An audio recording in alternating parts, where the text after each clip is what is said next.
ప్రధాన కార్యదర్శి బాధ్యత. ఈరోజు మన భారతీయులకి పండగలన్నీ ఒకే రోజు వచ్చాయి. రేపు ఒక్క దసరా ఒక్కటే వస్తుంది అని కాదు, నవరాత్రి ఉత్సవాలు ప్రారంభమవుతున్నాయి అనేది కాదు, దీపావళి, సంక్రాంతి, దసరా ఇవన్నీ కూడా రేపటి నుంచే మనకి. ఎందుకంటే అంత సంతోషించదగినటువంటి అంశము మరొకటి లేదు. అయితే ఎవరికి ఇది లాభం చేకూరుతుంది అని చెప్పి ఇందాక మన వక్తలు చాలామంది చెప్పారు. సాధారణంగా భోజనం చేసే వాళ్ళందరికీ, భోజనం చేసేవాళ్ళంటే నిత్యావసరాలన్నిటి మీద జిఎస్టీ తగ్గిందంటే భోజనం చేయకుండా ఎవరుంటారు? ఎలక్ట్రానిక్ వస్తువులు కొనకుండా ఎవరుంటారు? వాళ్ళందరికీ కూడా జిఎస్టీ వలన లాభమే. అయితే దీని యొక్క పూర్వాపరాలు కొద్దిగా మనం పరిశీలిస్తే, ఇందాక మిత్రుడు చెప్పాడు మనకి 2017 జూలై 1వ తారీఖు నుంచి జిఎస్టీ వచ్చింది, గూడ్స్ అండ్ సర్వీసెస్ ట్యాక్స్ 2017. అప్పుడు మొత్తం 4 స్లాబులు, లోపల పైన కింద, పైన ఒక్క స్లాబ్, 5, 12, 18, 28, వాటితో పాటుగా 40 లగ్జరీ వాటికి 40%, ఇప్పుడు కూడా 40% ఉంది. అయితే మనం చర్చించుకోవాల్సింది ప్రధానంగా ఈ 4, 5, 12, 18, 28. వీటిలో 2 తీసేశారు, 12, 18, 28, 12, 28 తీసేశారు స్లాబ్. 28 18 ఉంది. అంటే ఇప్పుడు 2 స్లాబులు మాత్రమే ఉన్నాయి, 5, 18. అయితే చాలామంది ఏమంటున్నారంటే ఈ జిఎస్టీ తీసుకొచ్చింది కేంద్ర ప్రభుత్వం, ఇప్పుడున్నటువంటి ఎన్డీఏ ప్రభుత్వమేనండి, కాబట్టి ప్రజల తల మీద ఇది రుద్దారు అని చెప్పేసి అంటున్నారు. ఒక్క విషయం మనం గమనించాలి, కన్జ్యూమర్ అంటే ఏమిటి? వినియోగదారుడుగా. నేను కూడా వినియోగదారుణ్ణే. ఈ జిఎస్టీ రాకముందు 2017కి ముందు ఒక్కో రాష్ట్రంలో ఒక్కో రకంగా ఉండేది.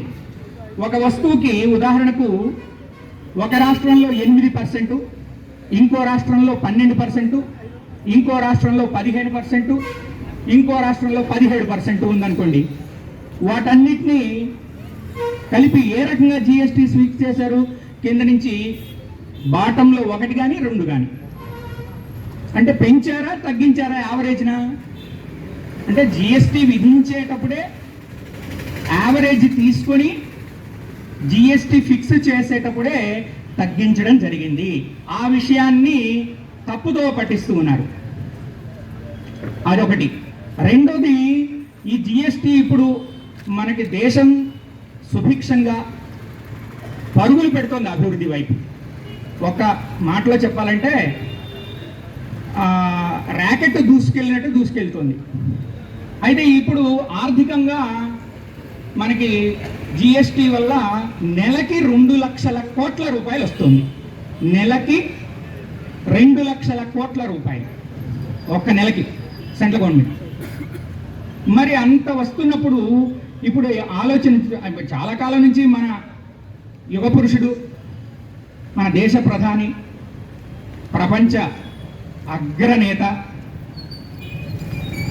గౌరవనీయులు ప్రియతమ నరేంద్ర దామోదర్ దాస్ మోడీ గారు చాలా కాలం నుంచి చెప్తున్నాడు, జిఎస్టీ మీద కొంచెం అవగాహన పెంచి దాని మీద శ్రద్ధ పెట్టి సామాన్యునికి చేరువయ్యేటట్టు చేయండి అన్నాడు. సాధారణంగా మనం ఒక ఫ్లాట్ కానీ లేదా ఒక ఇల్లు కానీ లేదా ఏదైనా ఒకటి కొన్నామంటే ఆ కొద్ది రోజులకల్లా వస్తువు రేట్ పెరుగుతూ ఉంటుంది. ఇప్పుడు ఇదేమైంది? జిఎస్టీ ట్యాక్స్ అసలు పెరగాలి యాక్చువల్గా అయితే, కానీ ఇప్పుడు ఆ జిఎస్టీ అనేది తగ్గించడం జరిగింది. అయితే ఇప్పుడు ప్రతి ఒక్కరూ వస్తువులు వాడుతూ ఉన్నటువంటి నిత్యావసర వస్తువులు ఏవైతే ఉన్నాయో వాటిని 5%, ఎమర్జెన్సీ మెడిసిన్స్ 0%, మరి మిగతా వాటికి 18%. ఇలాగా తగ్గించడం వలన ప్రతి ఒక్క పౌరుడికి దాని వలన లబ్ధి చేకూరేటువంటి పరిస్థితి ఏర్పడింది.